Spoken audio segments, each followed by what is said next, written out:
This podcast is sponsored by Philo. There's nothing better than unwinding and watching a little TV, but not the hassle of finding what to watch on TV or the cost of paying for your crazy cable bill. If you love TV, Philo is your solution. Philo is live and on-demand TV for just $25 a month. If you can't get enough TV, there's no better way to watch. Philo has VH1, BET, A&E, AMC, plus more than 60 other channels like Comedy Central, Nickelodeon, Paramount, and Discovery. No contracts, no commitments, no hassles. It's just a better way to watch TV. Philo has an unlimited DVR for 1 year, so you can save all your favorite shows. You can watch them on your own schedule. Philo also allows for multiple profiles and multiple streams, so everyone in the house can save their shows and watch up to 3 simultaneous streams. You never have to pick or fight about what you're going to watch. Sign up today at philo.tv. That's philo.tv and use promo code Mays to get 50% off your first month. This is the Athletic Football Show.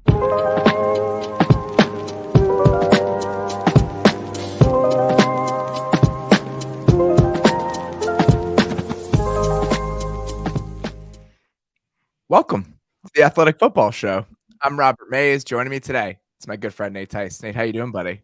I'm doing very well. Going from 2 games to 3 games felt like I added 3 miles to my run. I'm even exhausted. We went a whole season, same times every game. The 10 a.m. game, about 105. Well, it was like 150 for me, because they pushed that Vikings Giants game back.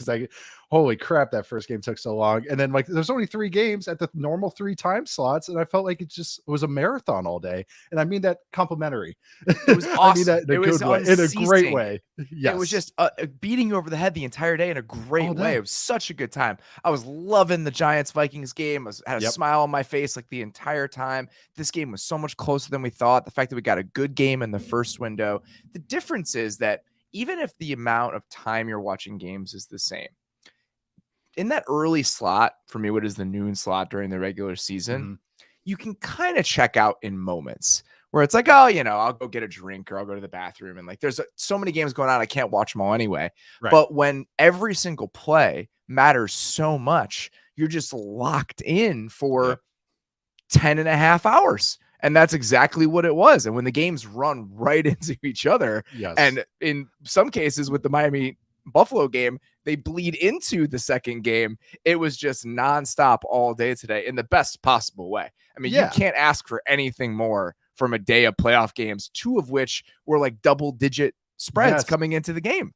Yes, the backup quarterback games ended up being really, really close games, and it was awesome. I mean, the first game it was 17-3 with the Bills, and I was like, okay, all right, okay, start cleaning the kitchen a little bit. All right, keep that game on the TV. All right, okay, all right. Well, this is staying close. And my wife's asking me, she goes, the Bills are better, right? I'm like, oh yeah, there were 2 touchdown favorites. She even knew what that meant. But I was like, they're probably pulling ahead, but no, the game stayed close. I was watching every snap, every series, and it was just things happened. That's what today was. Things happened today. It wasn't just doldrum drive. They never stopped happening. It never stopped happening. There was not a quarter or a drive that just got boring, which is just awesome. That's what you want. That's why it's the wild card. It's much. Usually the divisional round kind of has a lot of juice to it, but this one, hey, we had some great juice starting with last night, entering into today. Let's start with the game that we just watched. I think we have to talk about 2 things first and foremost. I don't understand what they were doing at the end, the Ravens, with the clock management. The completion to J.K. Dobbins, I believe he caught the ball with 1 minute and 9 seconds left. They had 2 timeouts.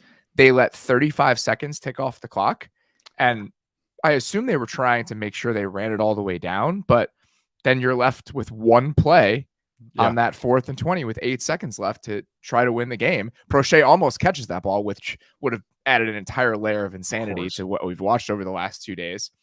But leaving yourself with that little time when you have 2 timeouts, and I think that they went home with 1, that was really strange to watch, especially from somebody in John Harbaugh, who I think usually does a pretty good job managing the game.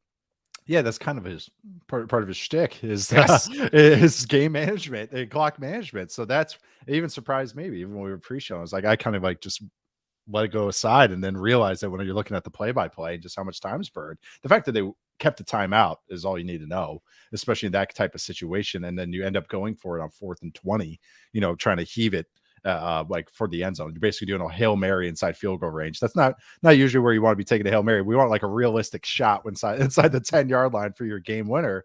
But that, I mean, the Ravens fought their asses off, and that's why they couldn't take penalties like that roughing the punter.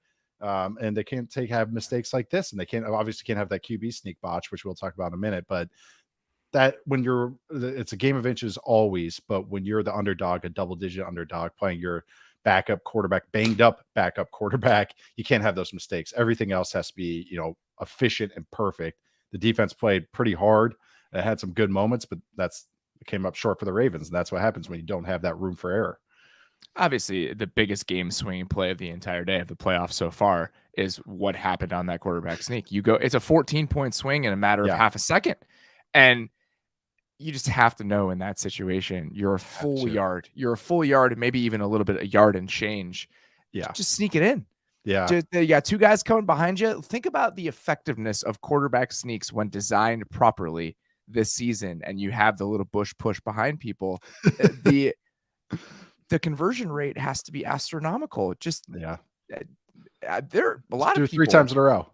Yes.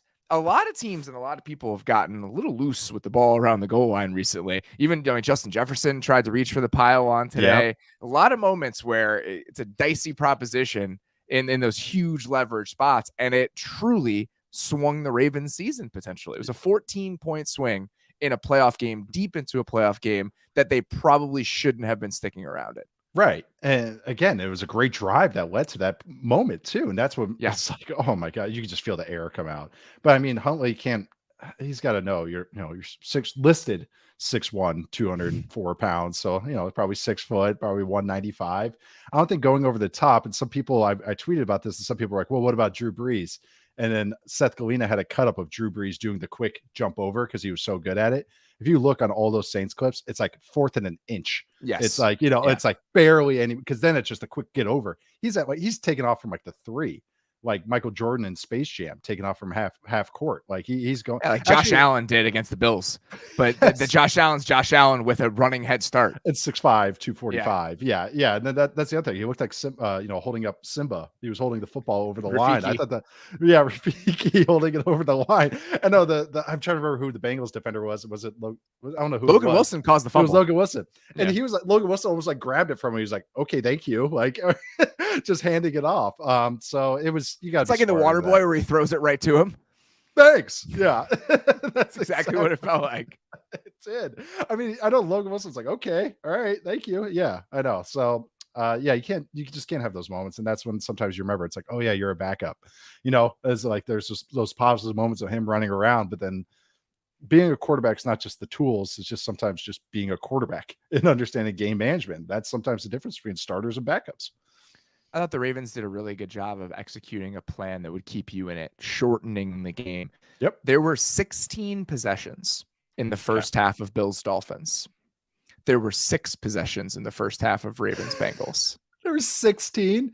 16 in the first half of Bills Dolphins. That's hilarious. I mean, the Ravens bled 10 and a half minutes off of the clock on that. I think it was a 14-play drive where they went down and scored. And that's exactly what you needed to do. And I thought on the other side of the ball, along with controlling the clock, being able to run the ball a little bit, making some spectacular plays down the field when they needed to. The Demarcus Robinson touchdown, obviously, the contested Mark Andrews catch. They got the plays that they needed. On defense, their plan seemed to be, we're going to keep everything in front of us this entire game, no matter what. You are not going to push the ball down the field. And that's what happened. I mean, Joe Burrow in this game, I believe, completed like 20-something passes, and he finished with just over 200 yards passing. Joe Burrow, 23 of 32 for 205 in this game. I mean, that's less than 10 yards per completion. Jamar Chase had 9 catches for 84 yards. T. Higgins had 4 catches for 37 yards. It's not T. Higgins' game. And that's exactly what they did to them all night. And I was a little bit concerned with that early on because they were getting a lot of those easy completions underneath. And I actually thought Burrow played really, really well when you consider the offensive line injuries and the way he had to get the ball out. So I thought, man, are they just going to be able to give them too much underneath and they're going to be able to keep chipping away at it? But when you have to string those drives together and your pass protection is wanting because you were missing 2 starters, then your left tackle goes out at one point during the game, there's enough kind of cracks in the foundation where that necessity to sustain drives the entire game becomes difficult to do. Right, exactly. And I mean, Burrow, how many tackles did he make miss? A Oh my dozen? God. Yes. Like, Yeah. I mean, and he does that all the time, but just in this game, and the Ravens did a nice job with their pass rush and just trying to stay disciplined at all that and making them work for it. And like you're saying, making everything under, they try to make it hard. And they said, hey, we will get some big plays up front. We'll game you up front. They're running so many twists and games. First drive, Calais Campbell switch gaps that he started in. Did it multiple times in this game. And I think that they were using that as they saw something where they felt that could be a part of their game plan. Yeah, and that's what it is when you're pass protection, you work at those games, all the twists and stunts. It's just like a blitz path because the offensive line has to communicate it. Well, that's one way without blitzing is to make the offensive line communicate and make sure they're all good, especially with a bunch of backups in there. And there's just stuff like little tweaks. They hinted at this last week, the Ravens, and that's why there's some people this past week kind of watching. It's like, hey, the Ravens defense did some stuff, and they did again in this game, but they're running like spot drop, 3 buzz where the safety comes in and essentially double team Chase at times. They were bracketing Chase every time he was in the slot. They were running a quarters variation, but they're inside bracketing it where they had 2 guys on him. So they were onto their tendencies, which the Bengals have done such a good job of, kind of dropping and changing up throughout the season. But the Ravens just made it tough. It's a divisional opponent. They got them dialed in. That's not their first time playing them, obviously, this year. They played them twice in 2 weeks. So, yeah, they made it tough. But, Joe Burrow made enough. He had a couple corner throws today. He had one to Chase. That was like, he must have thrown it 3 steps before Chase hit his break. That was happening all game. His first 25 attempts, he was 20 of 25. He had 2.36 time to throw on those plays, on those 25 attempts. You could feel that. And there were a couple of extended play action throws that pumped that up. But if you look at the numbers, I didn't get this granular on it, but I guarantee you from the shotgun on 3rd down, whatever, that number is much lower. And the 2.36 is already a low number. So with about 11 minutes left in the 3rd quarter, there's that 3rd and inches play where Roquan has him dead to rights. Yep. And he somehow slips out of it. 3rd and 9 on that same drive. He gets it out to Chase real quick, working out underneath against Marlon Humphrey. Play action from under center on the very next play. He hits Chase on the right side underneath. And then the throw to Hurst for the touchdown. He audibles into that. And it's a beautiful quarters beater where they high-low the linebacker and he somehow sees that they're going to rotate back into it. Because Chuck Clark on that play. He threw that so early. He audibles into the play. Yeah. So he on that play, Chuck Clark is walked down over Hayden Hurst as the number 2 receiver. And Burrow somehow is deciphers that they're going to drop back into quarters. And I'm going to be able to hit him on a little in breaker with Joe Mixon holding down the linebacker right there in that spot. And he audibled into it. And it was a beautiful throw, beautiful decision, threw it right on time. Those are some of the moments. Again, not gaudy numbers from him, but playing with 3 backup offensive linemen against a team that has seen you a lot, knows you a lot is, I think, a very good team. Very good defensive team, very well coached on that side of the ball. Yeah. I thought that he really controlled the game in a way that was beneficial for the Bengals. What we said is that I should say learn how to play quarterback, but he's quarterbacked his ass off this whole year. And he really has. And I think tonight was another example of that, even if the numbers weren't great. It's playoff football. It's team game. That's what it is. The stats, it doesn't matter. Like, it's the W at the end of the game, and they played fine enough on that side of the ball. And that's on top of it. It was that type of a game. They were only getting so many possessions. They had to work for it. Like, they were like, hey, we can't just give this ball right away or back right away. They did at the end of the game, but that's what it was. They had to stay efficient and stay ahead of the chains, not make any mistakes. That's what it was. It felt like that from the Bengals, especially on offense. It's like, just don't give any easy buckets to this opposing team. So it's like, we take care of the ball as well. Nothing stupid or anything. But then that's what's awesome about the team. And we talked about, we've complimented this Bengals offense and how they adjust and become more efficient, especially running the ball and passing the ball. That's the only way, 2 ways that you can move the ball. But but then also on the 2-point, T. Higgins is dunking, and again, they always have that little card that they could pull off. Jamar Chase is making 20 guys miss. Still the first tackler has never brought down Jamar Chase. It's still going. Longest streak that you'll ever see. It's the Iron Horse of NFL football is how many the first tackler Jamar Chase style. But no, that's what they did. I love the chase touchdown that they had in the red zone. Roquan Smith was running vertical with Tyler Boyd because it's just the rules in the red zone. It took advantage of Patrick Queen's eyes.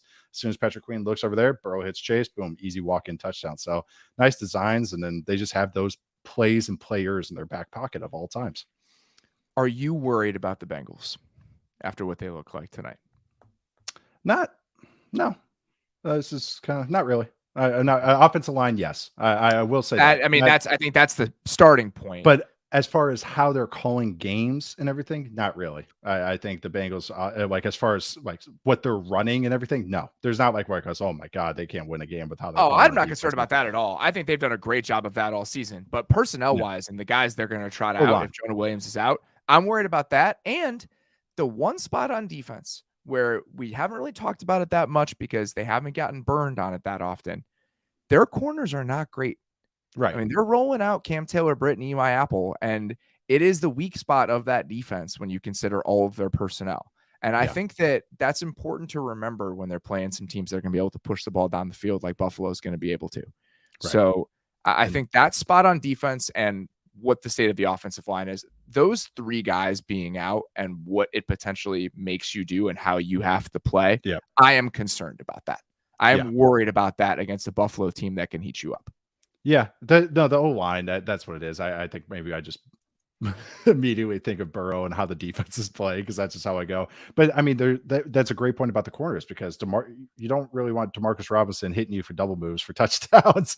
That's not really what you want to go into before you're about to play Stephon Diggs. So the offensive line makes me worried, and then offensive line made me worried last year. You know what I mean? I know that's lightning in a bottle sometimes, but it's Burrow mitigates that. They get rid of the ball so quickly. They have better answers. I feel better about it on offense this year, but you never want to have a poor O-line in the playoffs. It's just hard, especially when you're going against a Bills defense, like you said, that has guys up front that can get after you. I mean, Ed Oliver is probably going to have is licking his chops about going up this. And also on their defense, it's another thing. I don't spoilers for the preview episode, that design rushes thing from the quarterbacks. I am that Bengals had some issues defending Huntley tonight. Yeah, I know that's a very good point. The Bills have still kept that in their back pocket, but they have that. They have the ostrich that can always take that. There's a little hole in the armor going on with that as well. I mean, they took Trey Hendrickson out of the game at one point, and because I feel like they didn't really like how they were defending some of those plays.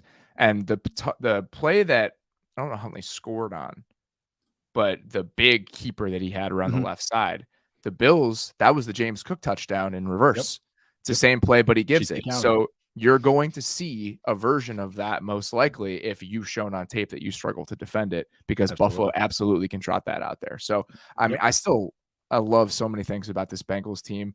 It's so weird in a game he threw for 200 yards, but tonight, it was just one of those moments where I was like, Joe Burrow is so good. The quarterbacking, exactly what you said about him playing quarterback and him really leaning into that. I just feel like there's so many aspects to his game that he's improved from last year, and he was my second team All-Pro quarterback last year. Right. I like him more every single time I watch him, and that includes tonight. I just feel like he has such a good handle on the game right now, and the way that he's seeing things and the decisions that he's making.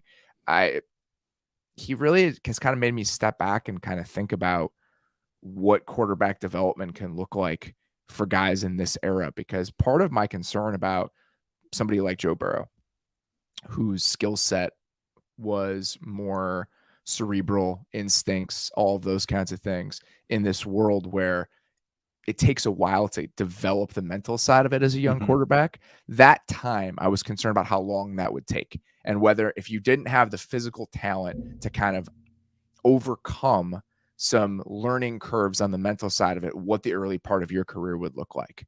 And he's gotten so good on that side so quickly that it ultimately hasn't really mattered how quickly he's getting rid of the ball, how well he sees everything.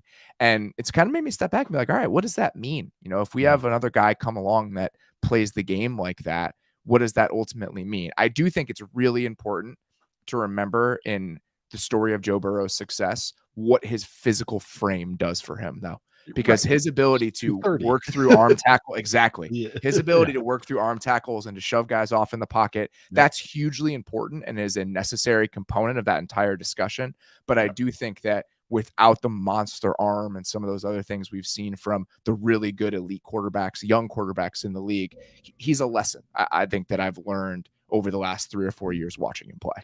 It's learning that just I mean this in a good way, being functional, like a functional athlete, and having functional arm strength and maximizing what those tool sets are. It just shows that doesn't matter what you're given, is if you're using it efficiently. Like Joe Burrow maximizes everything he can, not only just the pocket movements, but every throw comes out early. He doesn't throw outbreakers late. He knows what he is. And that is a skill, is knowing what you are. That's look at Tyler Huntley jumping from the jumping from the 3-yard line like that. But seriously, knowing what you are matters. And that Joe Burrow knows what he is. I actually think some of the things was last year, I made jokes multiple times. They ran like 5 plays throughout the whole year. And I think sometimes Joe Burrow got into his comfort zone of like, hey, we just call these plays. I'm good. If not, I'll just run around. And I think he learned like, I can't live this way. Like I got to learn that so quickly and to make that transition so seamlessly. That's what's been so impressive. Yeah. And that's why it's like, man, this guy he's got it. Like he is one of dude. the guys. Like he is a dude. Yeah. He just is a dude. And the way that the guys that didn't have, in a way that like guys late in their careers were dudes, in the way that like late career Rivers was a dude like that. I didn't expect him to have that handle on things in the way that he does this early in his career. And it's very impressive to watch. It is. It really is. It really is. I'm loving it because he was smart, but he's playing even smarter than that's what's really cool to watch. The Ravens, do a little postmortem for them here very quickly. Got an interesting offseason ahead of them, man. Have a very interesting offseason. All starts with one guy. I think that they are one of the 3 or 4 most intriguing teams of the offseason because obviously you have the quarterback question. That's the big looming question. What ends up happening there? Is it an extension for Lamar? Can they get to an extension with Lamar? Is it the franchise tag for Lamar? Where does that really bring you? You know, we've seen it work out in the past. Dak was franchise tag. They eventually got to that extension. What does the relationship look like between the Ravens and Lamar after the way the last month and a half has gone? What do you do? It's been a long day. What do you do at your offensive play caller spot based on the way that this year has gone, based on some of the struggles that you've had throwing the football consistently? What do you do at your pass catcher spots so you get to a point in a playoff game where if Rashad Bateman goes down, you aren't throwing to Sammy Watkins and James Prochet and Demarcus Robinson, who you signed off the street. You're not handing the ball off to Mark Andrews. Like, I just think that there is a lot of looming questions and considerations about every aspect of the offensive side of the ball for the Ravens heading into next year. And it's interesting with the Ravens because they usually feel like maybe it's just, how we pigeonhole them, but a team always in control. Where it's like, no, they're just adding on to what they're doing, and they're 2 steps ahead. And it's kind of never acting out of urgency or panic. That's what it feels like. And they're inching out of that right now. Yeah, it's uncharted waters. I mean, obviously it is for them. For a lot of franchises, with your youngest MVP winner in NFL history is now in a contract situation, and really, what is the answer? No, but it is fascinating what they're going to do because I think what you said, even with the play caller. Even with Lamar coming back, would have been interesting what they did with the play caller. Now with Lamar and Greg Roman being such a specific type of play caller and what he does and brings to an offense, good and bad. Like there is, as much as I've dogged Roman on the show for years and years, there's a lot of good that he does bring to the table. There is some creativity in the run game and all that, but it was very much a Lamar move to make him the play caller in the first place. So what happens there? It is truly, truly fascinating because this team too has some really interesting pieces, like Kyle Hamilton coming along, Tyler Linderbaum coming along, all these other guys, Roquan Smith, of course, they re-signed. They got some really cool pieces. Okay, but it's a huge pivot point for them, and it's gonna be really, really fascinating. I'm wondering whether or not they think that this model on offense has run its course, or if they think it's best to stay that course because it sets their quarterback up to succeed, and that's the guy they want playing quarterback. I don't know the answer to that. I don't know what they think about that, but I think their answer to it ultimately could help shape their offseason. And it's not a bad thing to be the Navy of the NFL. And I don't mean that just because they run the ball, but to zag when everyone else is zigging. Like, it's not a bad thing to have a unique offense that's a pain in the ass for everybody. That could be a very good asset. So that's the thing, is that, I don't know what the good answer is. I think even with that in mind, though, you still need pass catching options and answers on Absolutely. 3rd and 7. And Mark size. Andrews is a Please give really me a good receiver. player. Please give me a Yeah. 6'2" or taller receiver. Just please Yeah, some ball winner. somebody that's gonna make a play for you in a big moment. And Yes. I know Andrews is a good player, but, like, Yep. other than that and just, like, the structure of the passing game, it just Yep. feels like they have less answers in some of those high leverage moments outside Yep. of Lamar do something than a lot of the other really good teams in the NFL have. I think Yep. on early downs, I totally agree. Be difficult to prepare for, be unique, be a thorn in everyone's side because you are built in a slightly different way. But Mhm. at a certain point, you need to be able to make those Yep. those plays when it's 3rd and 8 in the playoffs. And I just want better guys around them and a better plan around them to be able to do that.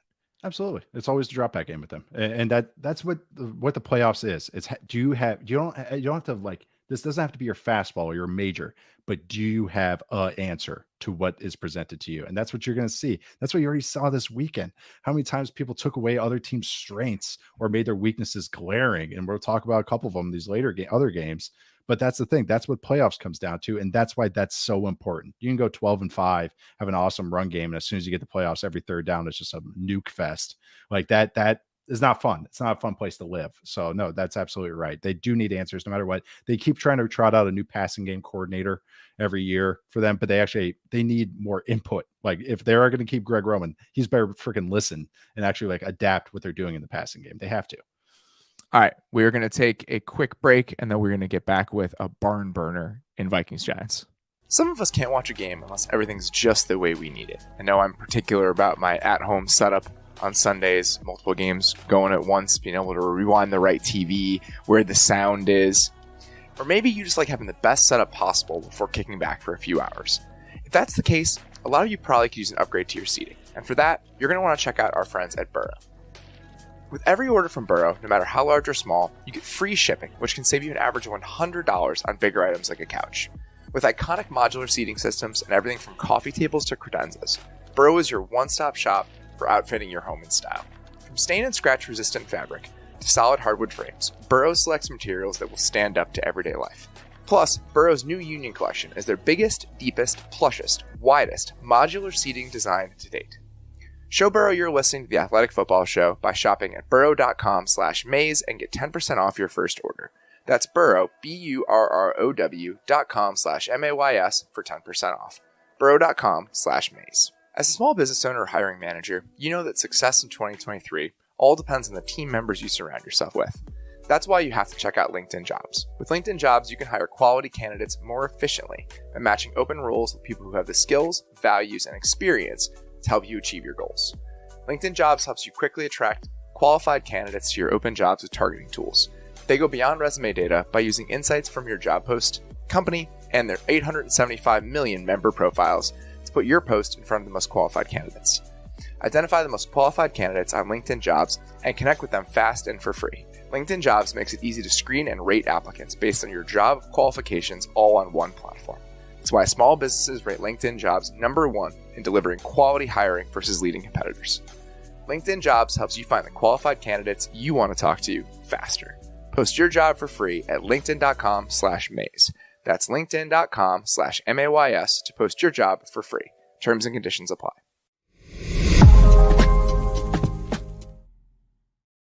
All right. Giants go to Minnesota, knock off the Vikings 31-24.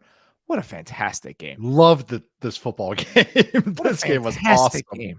Yeah. I just nothing but good feelings like the whole time on both sides of the ball. I want to, we'll dig into the nitty gritty and the minutia of it here in a bit, but I think my first takeaway is just a really kind of a culminating achievement for what the Giants season was with this coaching staff and this group of personnel.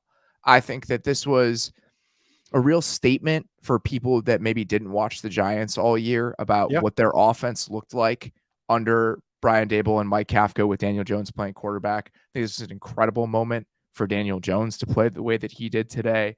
And just a reminder that even though this team was the 7th seed in the NFC or the 6th seed in the NFC, even though this team was a 9-7-1 team, they weren't supposed to be very good before the season.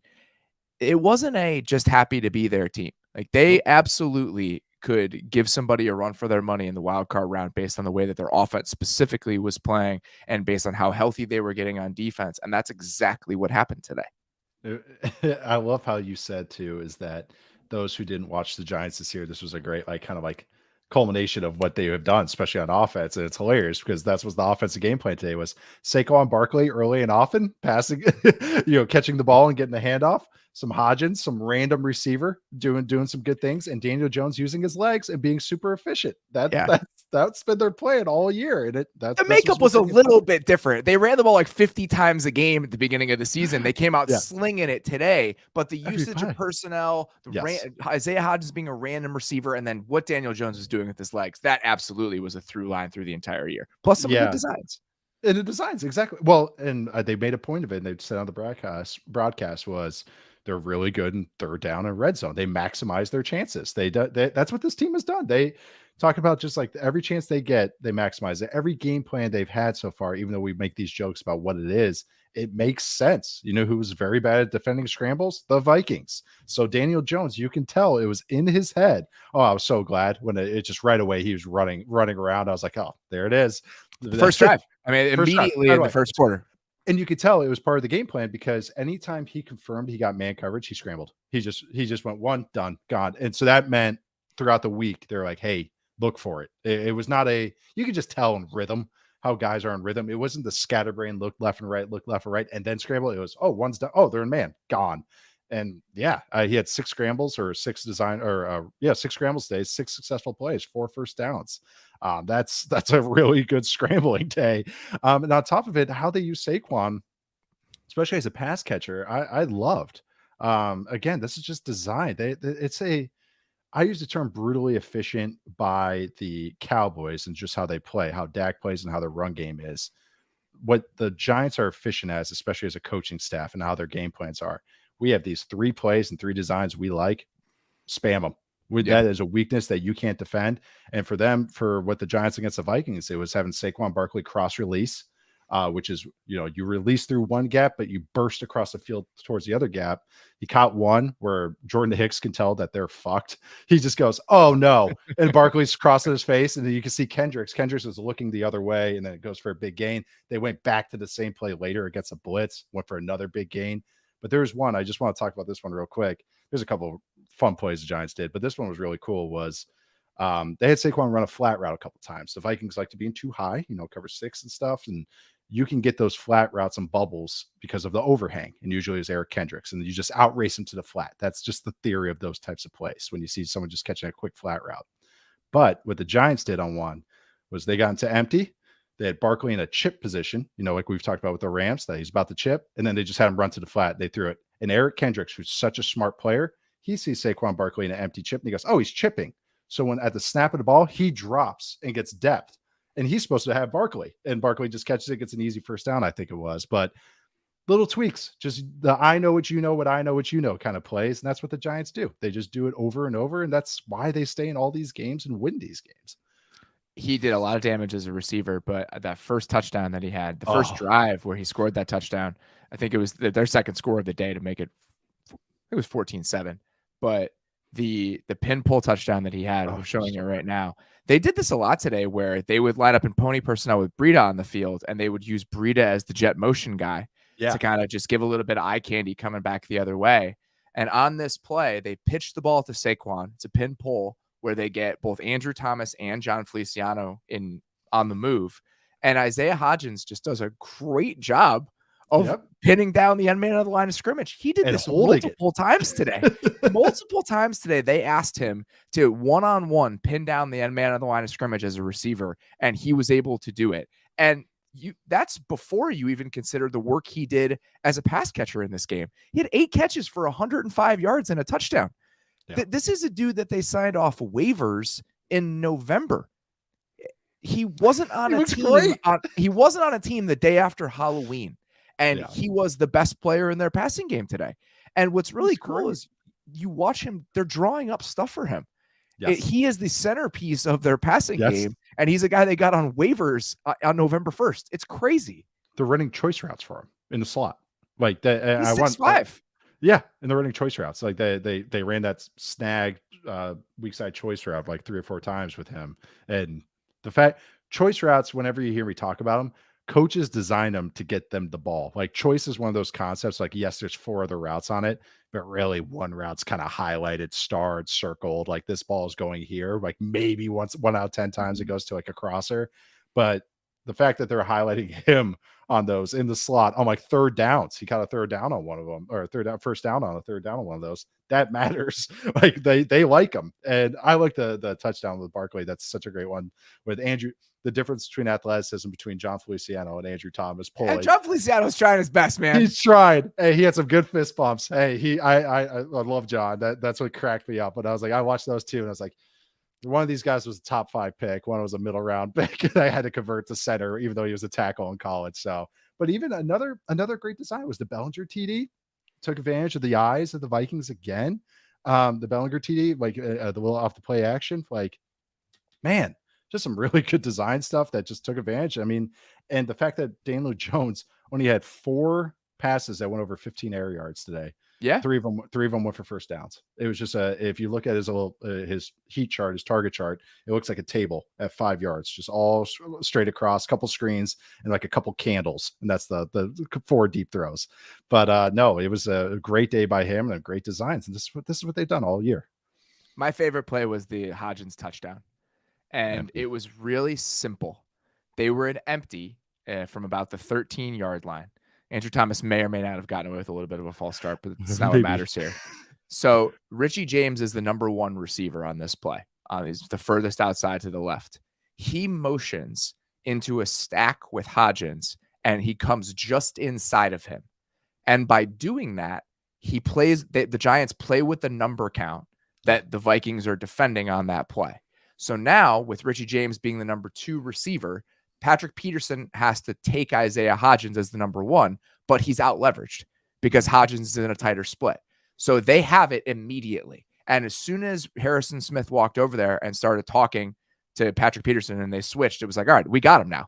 And it's just a really small, simple thing, but they do this consistently where it's just like a tiny little detail within a play and they make it easy. And Daniel Jones rips a great throw for a touchdown.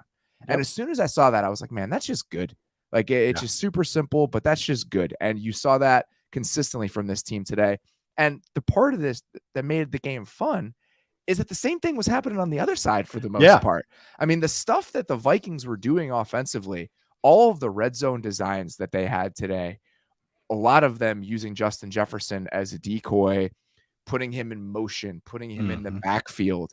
They did so many things to give themselves easy answers in that part of the field. And Justin Jefferson didn't really do much, in part because of the plan that the Giants had for him defensively, but the Vikings still moved the ball extremely well because they had a plan outside of Jefferson. Like today was pretty nice victory lap for the TJ Hawkinson trade for Minnesota. Like that was a necessary move for them to be able to function offensively in a game where a team was hell-bent on not allowing Justin Jefferson to beat them with big plays. It was the first time or one of the few times this year with the Vikings where it didn't seem like they were surprised by the plan for Justin Jefferson. Because every defense has a surprise for them going like, this is how we're going to take 18 out of the game. And this was the first time they felt like we think we know what they're going to do. And sure enough, there was Wink Martindale running a bunch of zone coverage and they were ready for it. And you could tell that they were ready for the court. Like, it was a lot of quarters variations. And in that quarters variations was the Vikings had a lot of answers for it. There's one play, like they would go into the Giants were matching nickel to 12 personnel. So the Vikings started to go to 21 personnel, put a fullback on to make the Giants get into base defense. And they actually had a really good day out of base, or when they had to put the Giants in base, but they kept going into slot formations, which is where if you're in a standard 2 receiver set, it's both receivers are on the same side.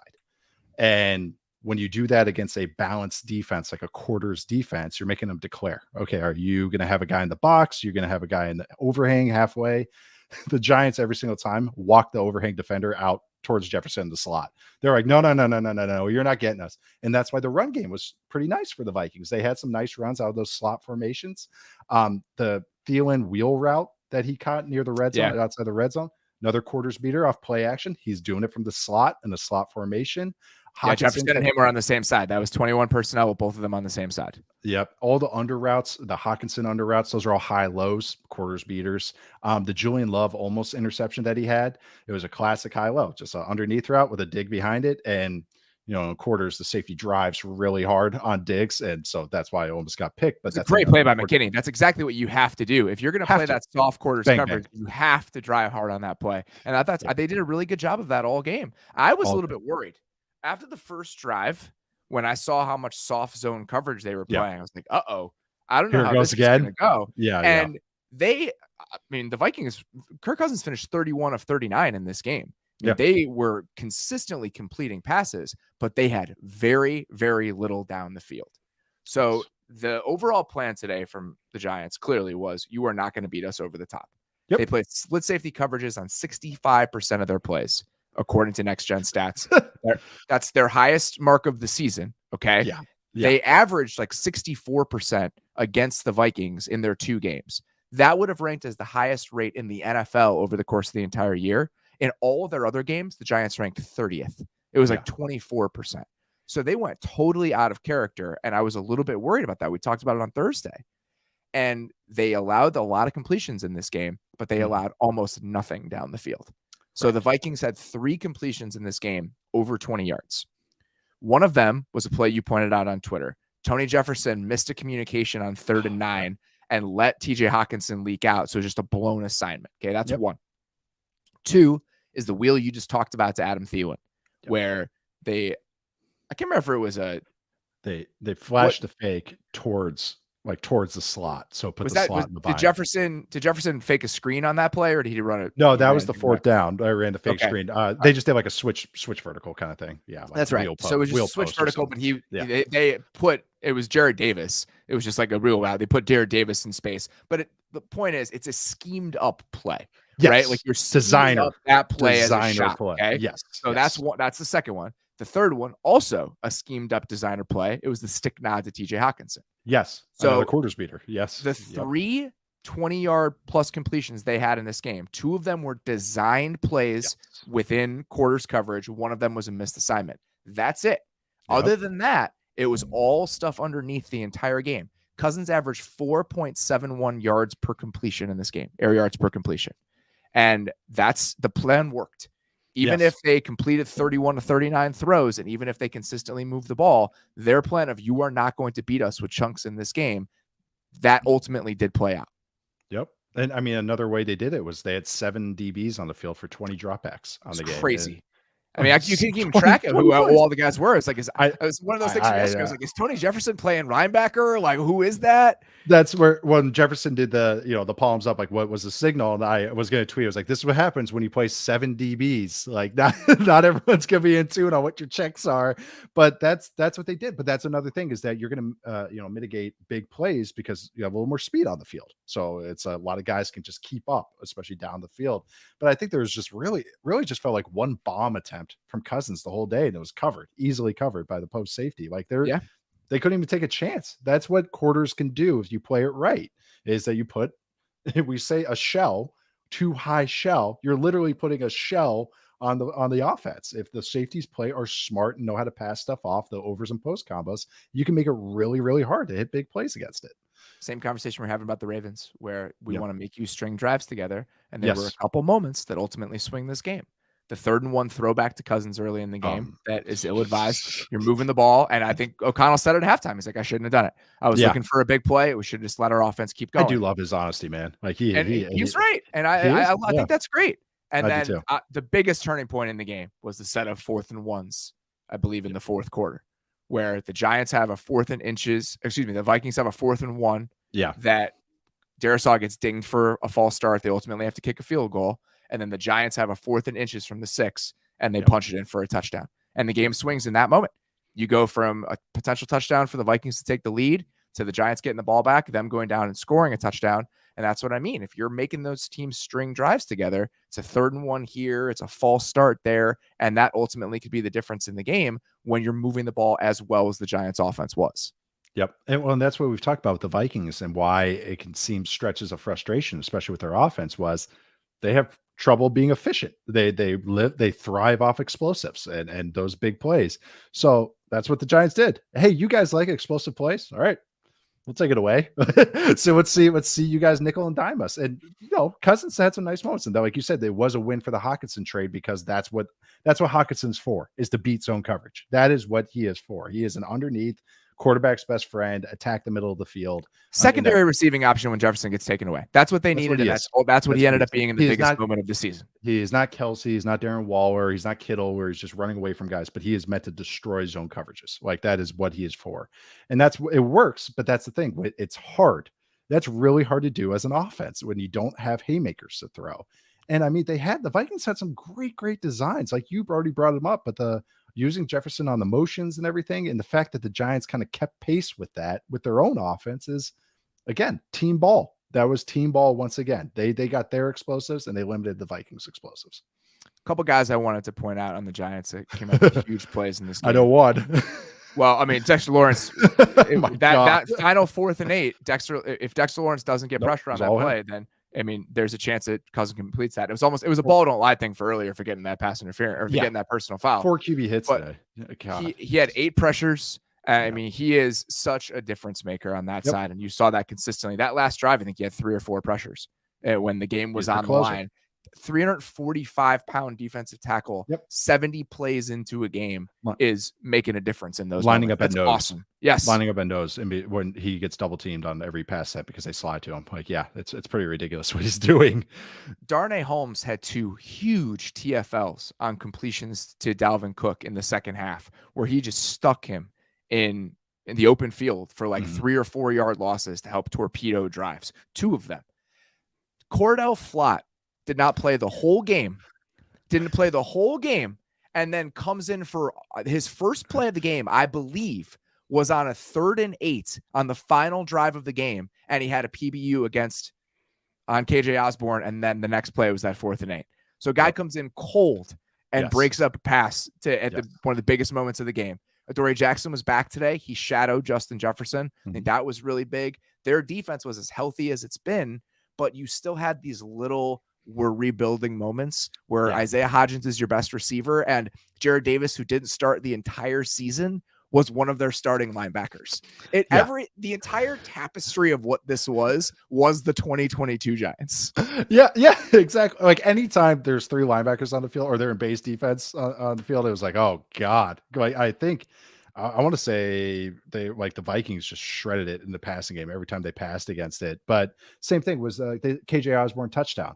The play that I know the Moses mesh. Yeah, that's the parted like the Red Sea. But you see that, and you see the linebackers. It was pretty awesome because the Giants DBs are so focused on Jefferson. He's running it over, so both safeties and the corner are looking at Jefferson. And so when you have the mesh with the 2 crossers, all the linebackers just get swallowed up. There's KJ Osborne just sitting right in the middle.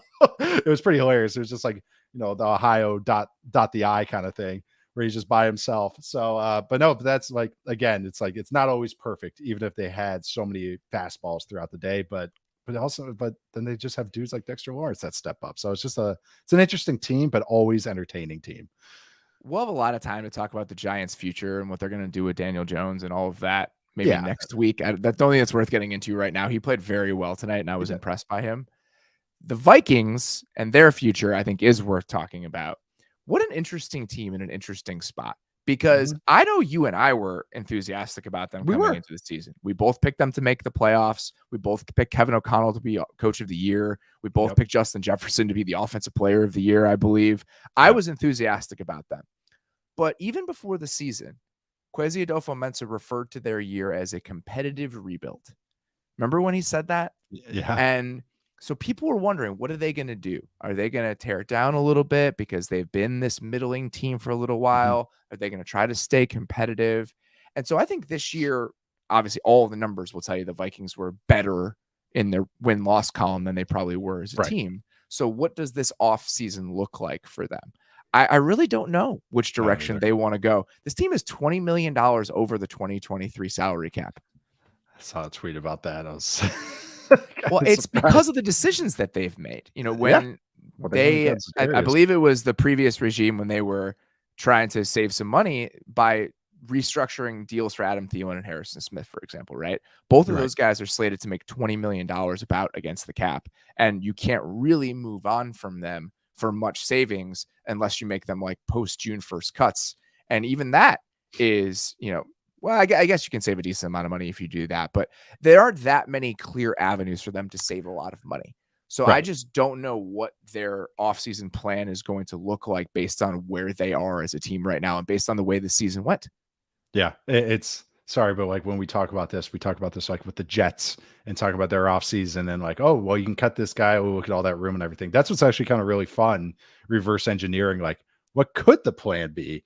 And same with the Vikings. I mean, this is a team that always just, I wouldn't say always all in, but under Zimmer, it just like they're always competing. There was no rebuilding or even sniff of a rebuild ever happening in the Vikings for it feels like a decade.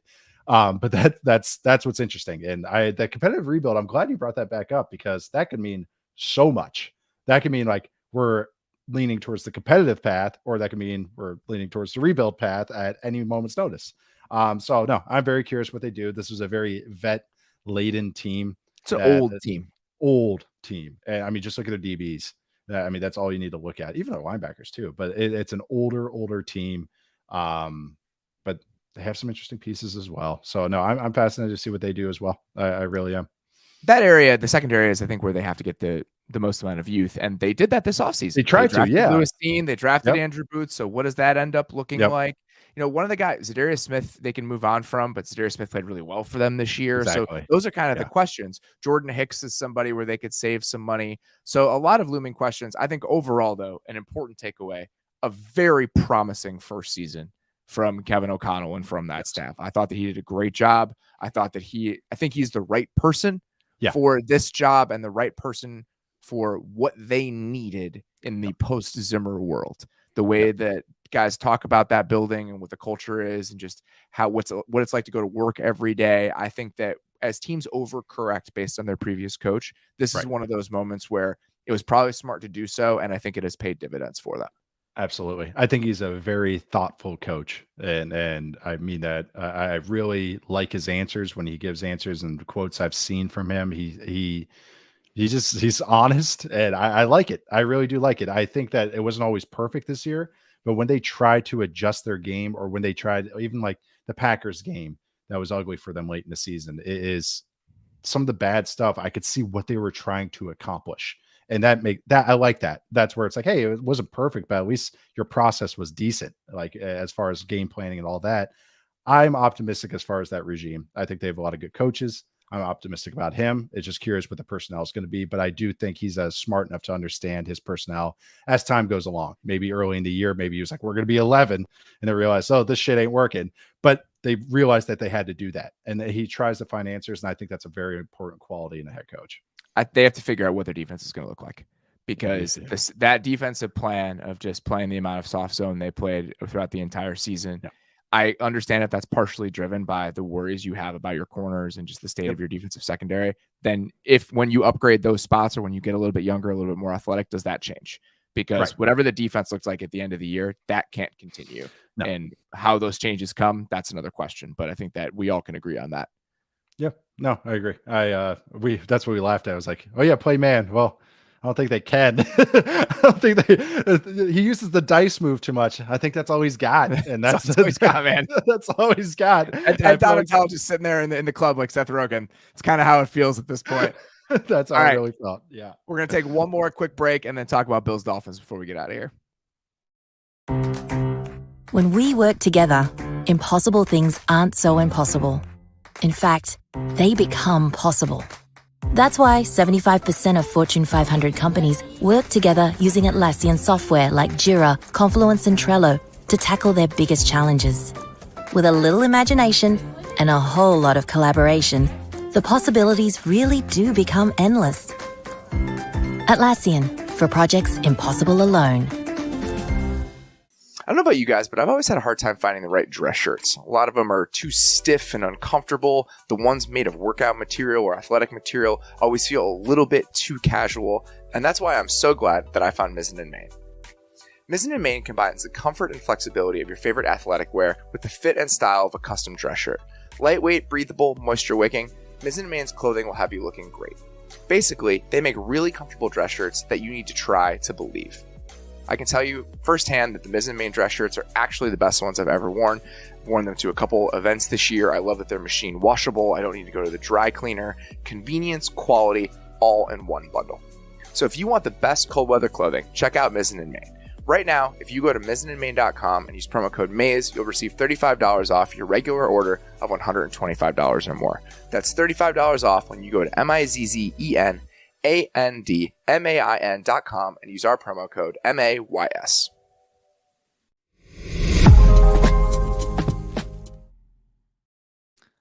All right. A tight game that I don't think anyone expected in Bills Dolphins. I mean, my first takeaway is just that was way too close for comfort if you're Buffalo. That was way too close, especially with Skylar Thompson throwing as soon as he threw that first interception, I was like, all right, that's about it. That's really what we're going to have. But no, it just felt like they couldn't get over the hump, and you never want to feel that. That's as probably as a Bills fan, this whole game, you're like, are we that team? Or is this really happening? Because it just felt like they just couldn't get out of that little mucky start that they had. It was such a strange swing of emotions because when they were up 17-0, the first touchdown, the first scoring drive, there was the bomb to Diggs, which is just beautiful. Allen adjusts the protection. They go with 7 in protection. He knows he has the one-on-one. The Dolphins bring a 0 blitz, and he goes 60 yards in the air over the top of it, which is just like, okay. I mean, I guess that's a plan. Sure. If you can do it, which is just ridiculous. See, Darius Slay on Twitter was talking about it. He's like, as a corner, that's not supposed to happen. You're not supposed to be able to, if it doesn't get home, you're not supposed to be able to throw it 60 yards down the field for 40. That sort of play. We run a 40-yard dash for a reason. We don't have to run 60. So that happens. And then he completes the ridiculous one, Dawson Knox, for the touchdown. And then they get the pick and then they score. And it's like, well, this is just one of those games where the Bills have this gear. And to know you have that gear as the playoffs are ramping up, and then to almost have this season where you were the Super Bowl favorites coming into the year slip away from you against Skylar Thompson, that little vacillation and feelings over the course of a 4.5-hour football game was a lot to deal with. Oh my God, it was like a college game, how long it took, and all the mistakes that were happening. It really felt, I tweeted this, it felt like it was the best Fun Belt game I've watched in weeks. Like, that's what it really felt like as the game went along. But I mean, the first play, it was a sign of things to come for the day. Was the Dolphins said, better to burn out than fade away. They brought heat and they brought pressures. They brought that cover 0 early, and they brought a lot of pressure throughout the day. And this was the most throws of 20 or more air yards that Josh Allen has had in his entire career in one game. I looked it up since he starting. He had 12. Almost a third of his pass attempts were 20 air yards or more. 12 of them. And he averaged 15 air yards per attempt in this game. Because they blitz him, and I guess the Bills just don't like hot routes. They just throw go balls, and that's fine. Like, that's what's tough. And I just real quick, as my football theory here is, when you get pressured, I've always believed this, is you block it up and you gash them, just like it happened in that first drive, the beautiful deep ball. But it also goes to show you how go balls are the 50-50 balls and how they can bounce the wrong way for you. Allen went 5 for 12 on those throws for 159 yards and 1 touchdown, but 1 interception. And that's what it is, though. It's a boom or bust. That was almost 50-50, 5 for 12, 6 for 12, that's 50-50. It's a hard way to live. It can be it can leave you frustrated for those drives. And we talk about getting those explosive plays. The Bills had 13 explosive plays today. They've only had 1 game with more this year. Then that was 14. It was just, Allen was chaotic, and I'll talk about that in a second. Like, 21 of his pass attempts lasted 3 or more seconds. That's the second most he's ever had in one game in his career. Like, it was chaotic. And that's what the Dolphins wanted. They wanted high variance Josh Allen. They said, screw that. Last game, we let him nickel and dime us, let him run on us. No. We'll live with you throwing go balls all day, and we'll heat you up.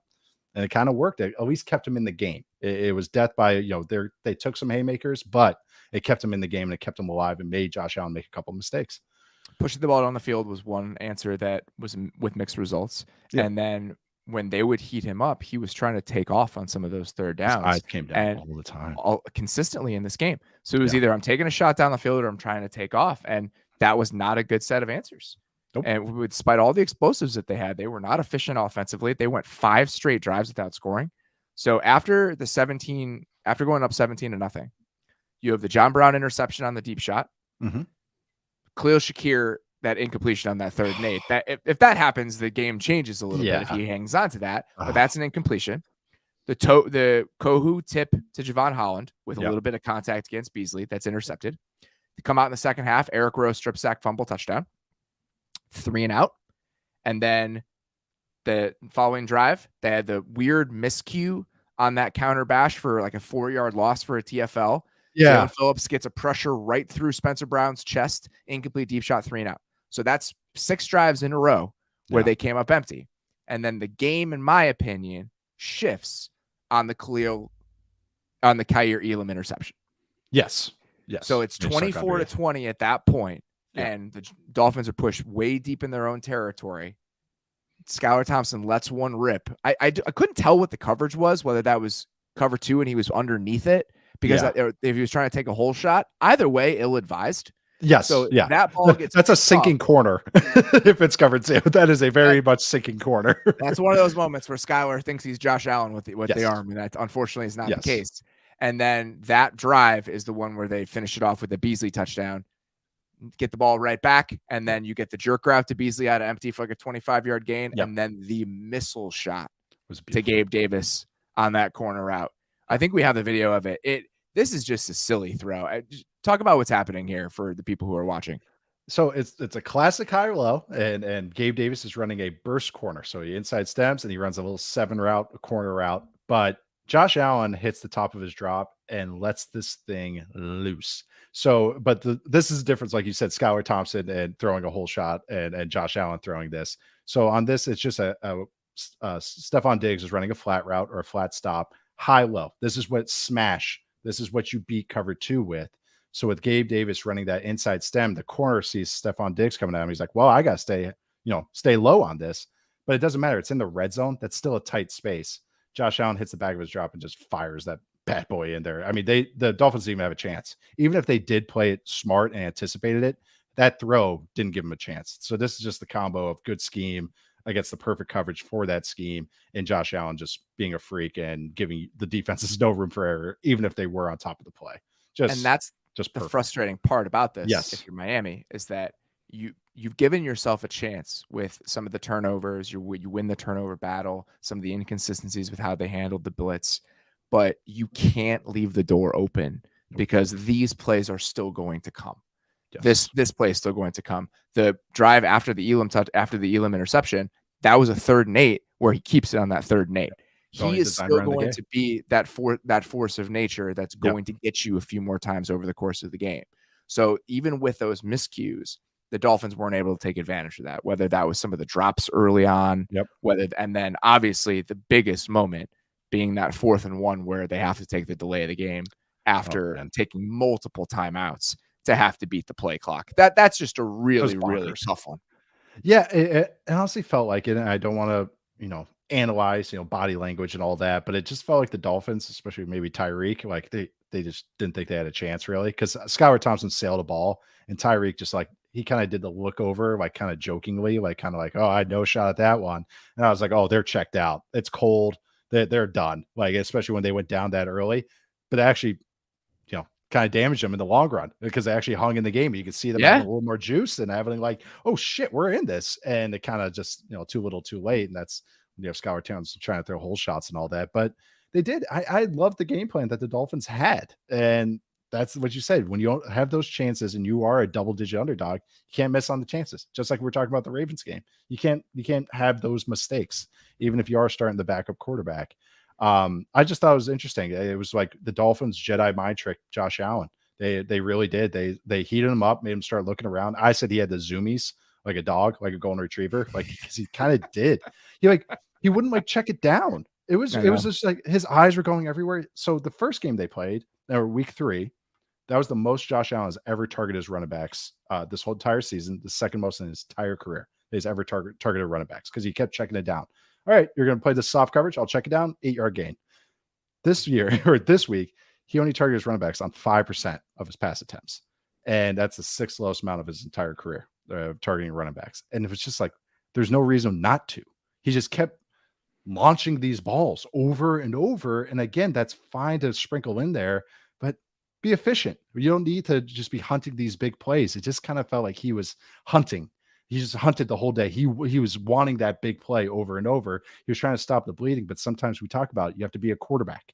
Yeah. And today he went away from that. He's been better, but he really went away. The strip sack, he has to know he's hot. That is a classic 5-man protection. They showed it. You know that you're hot off the edge. That's in 5-man rules. And he doesn't even look that direction. He looks to the field and then tries to come back. No, you can't do that. And that's Josh Allen. He's Professor Chaos, but he has to be a better quarterback as opposed to just being a good athlete. The 4th and 1 decision, I think, is going to take up a lot of oxygen. It already did today, and the delay of game that they took. Oh, man. I understand people are hammering Mike McDaniel about it. It's totally fair. This is one of those moments as a rookie head coach with a 3rd-string quarterback when you're also the play caller that it can get on top of you. It's not surprising necessarily to see this happen. I think we've seen this happen with other young play calling head coaches in the first or second time they get on this sort of stage. And I think that it's fair to criticize him about that. It's an unacceptable thing to happen in a playoff game, but this is something that hopefully you learn from and you figure out, all right. And what the story that they told, which makes total sense. You could see it on his face. They thought they got the first down. Yes. So he had signaled in a 1st and 10 play, realized they didn't have the first down. They were out of timeouts because they had to take so many of them early in the game to not get delays of game. So they had to get a different personnel group out there to run the 4th and 1 play, and they took a delay of game. That's a communication thing. That's a process thing, and that needs to get better, but I think that can get better. This is the first time this coaching staff has been in this sort of moment, again, with a 3rd-string quarterback on the road in a playoff game. It's important, in my opinion, to step back and have some perspective about what Mike McDaniel and his staff did this year before we tear down the Mike McDaniel experience in year 1. Yeah, I've enjoyed the Mike McDaniel experience in year 1. I've been really the most explosive, efficient offense in football with a quarterback that everyone was writing off after his first 2 years. That said, he's not even workable. He's an RPO merchant, and he was like, okay, he took that and ran with it and made it not only just work, made it explosive. No, I think that's exactly right. You would hope that he probably hoped that kind of mistake happened in week 2, on a 1 o'clock CBS game, maybe, some team, maybe against the Texans, no one's really watching, as opposed to a wild card game against the Vikings. But that goes to show you. And again, this is where mini rant time, but this is where sometimes people don't understand the communication that happens between play caller and getting it to the quarterback, but also to your assistant coaches and getting personnel out there. It all, like you said, it gets on top of you. You have 40 seconds. You really have about 12 seconds to get the right personnel group and the right play call in. They go wristbands. Now, when I say wristband, they just go wristband 7 because those Shanahan kind of offensive play calls can get a little wordy. Okay, so play 7. What if we have an adjustment on it? What if we came off and said, hey, instead of play 7, we want to put him on a corner route instead of a post route on that. Okay, well, that changes the term. Okay, you got to remember that. Next time we call play 7, you got to remember that. All those things add up in a backup quarterback, not knowing the down distance, and that's just, it happens. That happens. So you see good teams sometimes, especially in the red zone, when they look and they can't get the right sub in because some players going nuts, they're excited, and all of a sudden they have to burn a timeout. Look at the Packers. That's happened to them plenty of times. They have a back-to-back MVP winner and a pretty good play caller in LaFleur. It's just really hard. It's really hard to do. It's a lot on your plate, and it was in a big moment, and that's just what happens. You got to remember, you just got to step back sometimes. It's a really hard process and really hard to manage and do very well. That's why there's only a few that do it very well. Most of the year, he has done it very well, but it just came up in a big moment.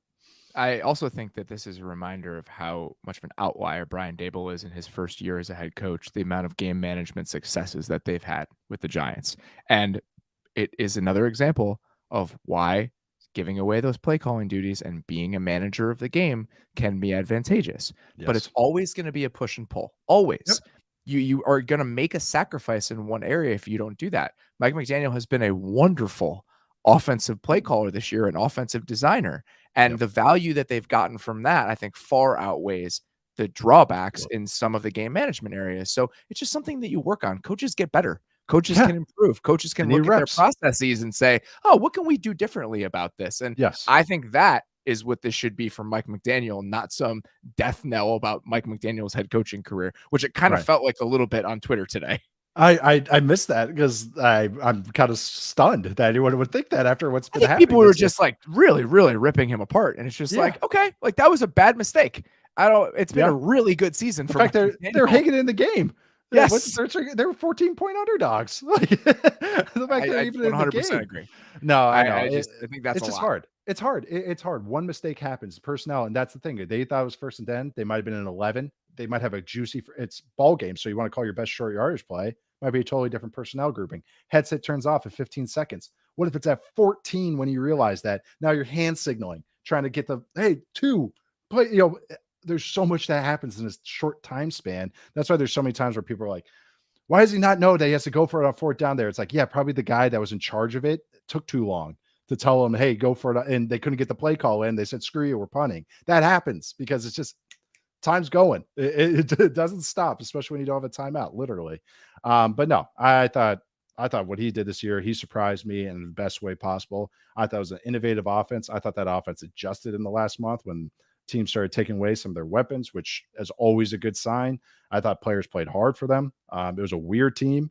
It worked though. But it really did. So yeah, just a tough moment for them. I also think the last thing to mention about this game specifically, they had multiple backup offensive linemen in the game. Robert Hunt had to play right tackle. He hadn't played right tackle. I mean, he played a little bit last week, but before last week, last time he had played right tackle more than like a handful of snaps was in 2020 during his rookie season. So you have a right tackle that hasn't played in 2 years. You have a left guard that I think you signed off the practice squad. Teron Armstead was in and out of the game today. So that means you also you have a new right guard because Hunt had bumped out to right tackle. So they had a bunch of false starts today. They struggled in pass protection today. I mean, it was beyond just missing out on Teddy Bridgewater and Tua for that offense to even be sort of functional. So for them to be in this game was kind of a miracle.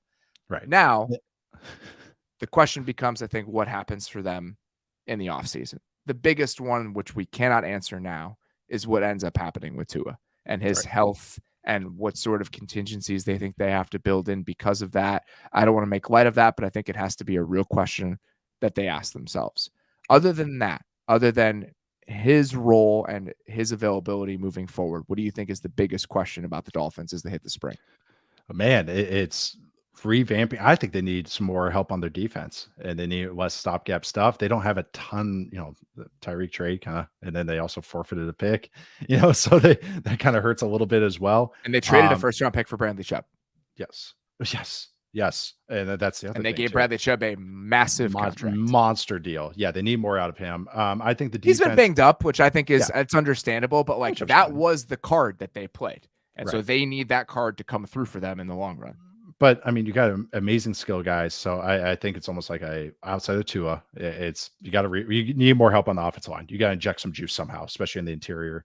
I think again, that's what Mike McDaniel and Tua, mitigated a lot of this year was those O-line woes, either by design or how fast Tua was getting the ball. And I just think the defense needs help in being a little more stout. I think in some way, shape, or form, not only just with Wilkins, who's played so well, but they just need something. They need a calling card other than bringing blitzes every single time. They need to be able to live somehow, some way of just sitting back with 4 deep, in some way, shape, or form. So whether it's helping out the linebackers rather than it's just random guys there, or just getting some juice somewhere with pass rush. They had some guys step up this year, but just they need some juice on O-line and a little bit on defense as well. They have juice at receiver. We know that. Their secondary was so banged up this season. Yeah. They didn't have obviously Byron Jones didn't play at all this year. Nick Needham was hurt. So what ends up happening at those spots when those guys are healthy? Do they bring Byron Jones back next year on a big price tag? Do they revamp what that position looks like? Do they rely on a guy like Kate or Kohu moving forward. I don't know what those questions are going to be. Keon Crossing played a bunch for them this year. So what that group looks like when everyone gets healthy, I think becomes a question. Brandon Jones got hurt for them at safety. So just the secondary overall when they get some of those guys back healthy. And then Austin Jackson, same kind of deal. You know, he went on IR this year. He's been banged up. So what does the offensive line look like when they're all healthy? I think those are the biggest questions outside of the quarterback. And we'll see what they do because they do not have a ton of resources. They really tried to push all their chips in this year to make sure that they got the most out of their quarterback. And they did that. But when you fall short, now what happens next? Right. Now it's okay. We helped out our quarterback. Now we got to help out the rest of our team. I mean, that's really what it is. But no, this team played tough today. I mean, they really did. They made it tough on the Bills, other than the early swamping, and they competed in a lot of games that maybe they shouldn't even been able to compete in. And yeah, they did some nice things. But like you said, it's that back end that they need. I think that for me, I think the best term I could use is they need some more playmakers on defense. And I know health will help that, but they need something. I know they have some nice guys, but don't get me wrong, but they just need a little more there. Outside of just with the quarterback situation. We get Bengals Bills again next weekend. Right. So very excited to watch that. Yes. What are the other matchups? Do we know yet? I mean, Chiefs, we obviously Jags. know Chiefs, Jags, Yep. and then the Giants will go play the Eagles again. Right. Yeah. So we get 'Cause Giants, it's Eagles 4-5. again, Bills, Bengals again, Chiefs, Jags, and then the winner Again. of tomorrow's game will go play the Cowboys. Or the winner of tomorrow's game will go play the Niners. So Niners. that is it sounds just fine to me. It does. I know. I'm excited. I'm juiced up. I know that one design run you brought up with Josh Allen, that was the only one they did all the game. I still think they're waiting to break that glass. I bet you that whole day today, you know, they were hovering. Ken Dorsey was hovering over it, going like, do I need to do this? Do I need to unleash number 17, the ostrich? And he held back.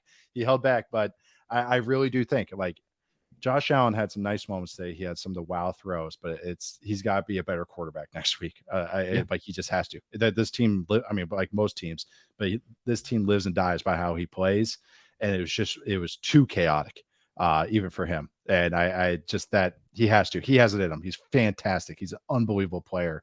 It's just that he just had one of his kind of weird days today. That it felt like younger Josh Allen today. All right, that's all we got. Guys, if you have not, please subscribe to the YouTube channel if you're watching this. If you are listening to this, you can click on the link in the description of this show. We are going to have a podcast reaction tomorrow with Bob Sturm, who does some great Cowboy stuff for us at The Athletic. I'm going to chat with him after Bucks Cowboys. That's the game that's happening. That's why we're having Bob on. So that will be available in the podcast feed when you wake up early on Tuesday. We're also going to be doing the Monday Hangover with Mike Sando tomorrow. Just kind of picking up some odds and ends from the news over the last 3 or 4 days. A lot has happened since even Mike and Randy recorded the Football GM. We've had a lot of coaching news. Derek Carr is on the block with a lot of things that we're going to dig into tomorrow with Mike. So excited to do that. If you have not subscribed to The Athletic, please do that. Theathletic.com/football show is where you can. And if you would, you guys have done a great job of this. I sincerely appreciate it. Go leave us a review on Apple Podcasts about why you like the show, why you've enjoyed it over the last few years. I think we were going to hit that 2,000 number that I was trying to before the Super Bowl because of how great you guys have been about it. But there's no reason not to run up the score. So please go do that and let us know if you like the show. It would mean a lot to me if you did. I have been reading them, and they truly do mean a lot. I don't read the mean ones. That's a lie. I read the mean ones more than I read the nice ones. But please go do that if you haven't. Again, it would be much appreciated on our end. We really appreciate the time. Thank you very much for listening. We'll be back tomorrow.